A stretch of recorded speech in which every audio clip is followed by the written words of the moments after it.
حضرت امیر معاویه رضی اللہ تعالیٰ عنہ سره نبی علیہ السلام ویخت مبارک او نکان مبارکو چې کله دنیا نه تشریف وړو وصیت یې وکړو دا نکان مبارک چې دا زما په خوله کې راکېږدی او دا ویخت مبارک د نبی علیہ السلام زما په سترګو کې کېږدی بس بیا زه پوه شم په قبر کې زما فرشتې پوه شه او صحابه او عقیده صحابه کرام او عقیده ودا نبی علیہ السلام ویختو سره محبت کله چې فتوح شام لیکلی دي مسلمانو ډېرې علاقې فتح کړې حضرت خالد رضی الله تعالی عنہ لږ غوندې لښکر ځان سره کړو چې بس لږ خلک دي رومیان مقابله به ورسره وکړو فتح به درې ورځې تېرې شو مسلمانو ته فتح نه میلاویږي ابو عبیده بن جراح رضی الله تعالی عنہ وده د شپې خوب کې نبی علیه الصلاة والسلام تشریف راوړي وی زما خالد باندې په جنگ کې سخته ده ای عبید ورشه لښکر ورولېږه امداد یې وکړه د لښکر تیار کړو اعلان یې وکړو ښځه خبره شو چې زما خاوند ام تمیم رضی الله تعالی عنها حضرت خالد بن ولید رضی الله تعالی بی بی ام تمیم خبره شوه چې دا څنګه کېدی شي زما خاوند په جنگ موتیه کې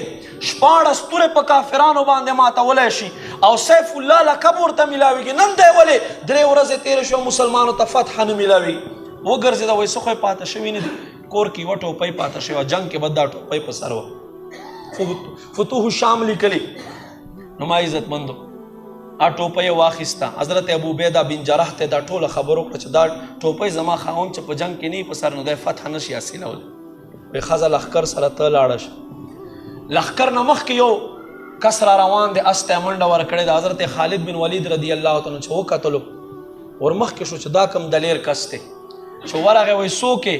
وایي څوک سړی نه یم ښځه یم د ستا بیبي یم ام تمیم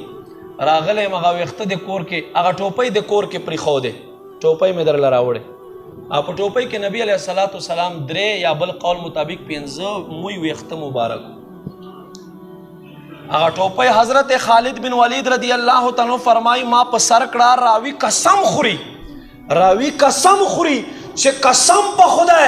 سحر حضرت خالد بن ولید هغه ټوپۍ په سر کړه ما خم لمرلانه پرې ہوتا ہے چې رب کریم هغه موی مبارک په صدقې مسلمانو ته فتح ورنصیب